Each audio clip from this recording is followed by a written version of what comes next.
This video is sponsored by BuyMote shopping app.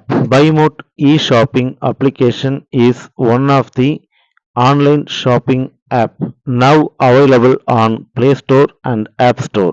இந்த application எல்லாத்தோட மொபைல்லையும் கண்டிப்பா இருக்கணும் அப்படின்னு சொல்லுவேன்.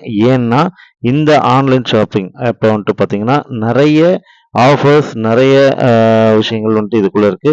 கிச்சனுக்கு தேவையான அத்தனை வீட்டுக்கு தேவையான அத்தனை எலக்ட்ரானிக்ஸ் அண்ட் காய்கறிகள் எல்லாமே வந்துட்டு இதில் இருக்குது. ஸோ நமக்கு தேவையான எல்லாமே கம்மி விலையில் நிறைய ஆஃபர்ஸோடு வருது. ஸோ கண்டிப்பாக இதை நம்ம எல்லாருமே யூஸ் பண்ணிக்கணும். கண்டிப்பாக இந்த ஆப்பை டவுன்லோட் பண்ணிக்கோங்க. இந்த அப்ளிகேஷன் ஆப்போட லிங்க் வேணும்னா என்னோட டிஸ்கிரிப்ஷனில் கொடுத்துருக்கேன். கண்டிப்பாக அதை யூஸ் பண்ணிக்கோங்க. தேங்க்யூ.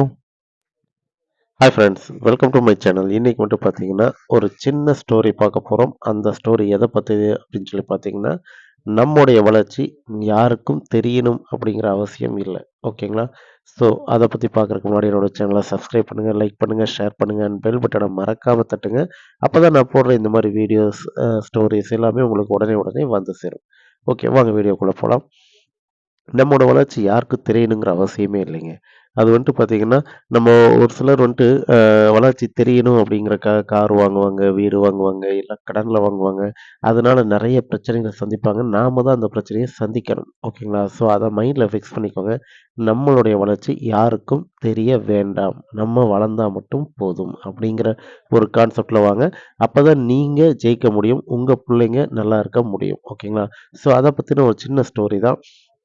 அந்த ஸ்டோரியில என்ன அப்படின்னு சொல்லி பார்த்தீங்கன்னா, ஒருத்தர் வெக்கேஷனுக்காக ஊர்லேருந்து வராரு. ஸோ அந்த இடத்துல வந்துட்டு பார்த்தீங்கன்னா, ஒரு பெரியவர் வெறும் நிலத்துல தண்ணி பாய்ச்சிட்டு இருக்காரு. ஓகேங்களா? அ உடனே இவர் வந்துட்டு பார்க்குறாரு. சரி, ஓகே, இவர் ஏதோ விதைச்சிருப்பாராட்டுருக்கு அப்படின்னு சொல்லி பார்க்குறாரு. ஆனா 1 மாசம் அங்க தங்குறாரு. 1 மாசமும் அந்த வெறும் நிலத்துக்கு தான் தண்ணி பாய்ச்சுறாரு. சரி, ஓகே, இவர் ஏதோ பண்ணிட்டு இருக்காரு அப்படின்னு சொல்லிட்டு அசால்ட்டா போயிடுறாரு அவரும். அடுத்த வருஷம் மறுபடியும் வெக்கேஷனுக்கு வராரு. அப்பவும் அதே தான் நடக்குது. ஸோ அவர் வந்துட்டு இந்த ஆள் என்ன இப்படி பண்ணிட்டுருக்காப்படி அப்படின்னு சொல்லிட்டு, சரி, ஓகே, நம்ம எதுக்கு கேட்டுட்டு அப்படின்னு சொல்லிட்டு விட்டுர்றாரு. 3வது வருஷங்க. அப்பவும் வெக்கேஷனுக்கு வராரு. ஸோ அப்பவும் பார்க்குறாரு. அதே மாரி வெறும் நிலத்துக்கு அவர் வந்துட்டு தண்ணி பாய்ச்சிட்டு இருக்காரு. அப்ப இவர் ஒரு முடிவு பண்ணிடுறாரு.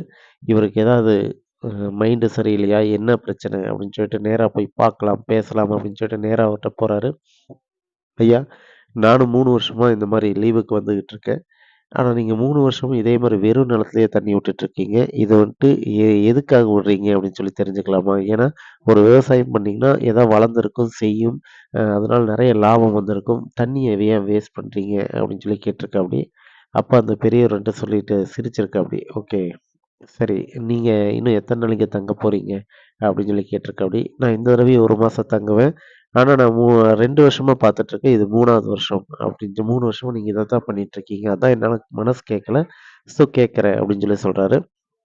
உடனே அவர் வந்துட்டு சொல்றாரு, நான் 3 வருஷமா இல்ல தம்பி, 4 வருஷமா தண்ணி ஊத்திட்டு இருக்கேன். நீங்க பார்க்கறது இது 4வது வருஷம் அப்படின்னு சொல்லி சொல்றாரு. ஓகே, அப்படியா? ஏன் அப்படின்னு சொல்லி கேட்கிறாரு. இத பத்தி நீங்க தெரிஞ்சுக்கணும்னா, இன்னும் நீங்க 1 மாசம் தங்க போறீங்க இல்லையா? நீங்க தங்கி போறதுக்குள்ள நீங்க தெரிஞ்சுக்குவீங்க அப்படின்னு சொல்லி சொல்றாரு. ஓகே, ரைட் டன் அப்படின்னு சொல்லிட்டு இவரும் போயிர்றாரு. இவரு போயி ஒரு ஒரு சில 2, 3 நாள்ல வந்துட்டு பார்த்தீங்கன்னா, அந்த நிலத்துல துளிர் விடுது. அப்பதான் இவரு நினைக்கிறாரு, ஓ! ஏதோ விதைச்சிருப்பாராட்டுருக்கு அப்படின்னு சொல்லிட்டு. சரி, ஓகே அப்படின்னு சொல்லிட்டு போயிர்றாரு. அடுத்த நாள் பார்க்குறாரு, எல்லா செடியும் 2 அடி வளர்ந்திருக்கு.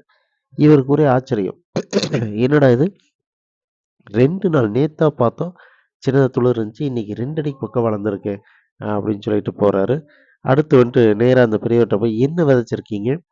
எப்படி இது ஒரே நாள்ல 2 அடி வளர்ந்திருக்கு? அப்படின்னு சொல்லி கேட்கிறாரு. அப்பதான் அவர் வந்துட்டு சொல்றாரு, நான் விதைச்சது ஒரு வகையான மூங்கில். இந்த மூங்கில் வந்து 4 வருஷம் அதோட வேர உள்ள மண்ணுக்குள்ள வளர்த்திக்கிட்டு இருக்குமே தவிர, மேல வராது. காரணம் என்னன்னா, இது 45 நாள்ல 90 அடி உயரம் வளரக்கூடிய மூங்கில். ஸோ, இந்த மூங்கிலுக்கு நெறைய இது இருக்கு. வாண்டட் இருக்கு. ஸோ, அதனால தான் இத வந்துட்டு வளர்க்குறேன். இந்த 45 நாள்ல 90 அடி வளரக்கூடிய அந்த மூங்கில தாங்கி பிடிக்கிறக்கான வேரத்தான் நான் வந்துட்டு வளர்த்திக்கிட்டு இருந்தேன். நீங்க நினைக்கிற மாரி ம் மண்ணுக்கு மேல தெரியிறது மட்டுமே வளர்ச்சி இல்ல தம்பி. மண்ணுக்கு கீழயும் வளரும். அதுவும் வளர்ச்சி தான் அப்படின்னு சொல்லி சொல்றாரு. ஓகேங்களா? இதாங்க இந்த ஸ்டோரி. இந்த ஸ்டோரிய முழுசா நீங்க கேட்டிருந்தீங்கன்னா உங்களுக்கு புரியும். கண்ணுக்கு தெரிகிறது மட்டுமே வளர்ச்சி இல்ல. கண்ணுக்கு தெரியாம இருக்கிறதும் வளர்ச்சி தான் அப்படின்னு சொல்லிட்டு, ஸோ நாமும் நம்முடைய வளர்ச்சி மத்தவங்களுக்கு காமிக்கணுங்கிற அவசியமே கிடையாது. நம்ம வளரணும். அவ்வளோதான். ஓகேங்களா? அதுவும் ஹெல்த்தியா, கரெக்ட்டான வழியில, நேர்மையான வழியில வளரணும். நாம வளருவோம். கண்டிப்பா அத நீங்க ஃபாலோ பண்ணுவீங்கன்னு நெனைக்கிறேன். அதுக்கு முன்னாடி என்னோட சேனல சப்ஸ்கிரைப் பண்ணுங்க, லைக் பண்ணுங்க, ஷேர் பண்ணுங்க அண்ட் பெல் பட்டன மறக்காம தட்டுங்க. அப்பதான் நான் வளருவேன். ஓகே. Thank you.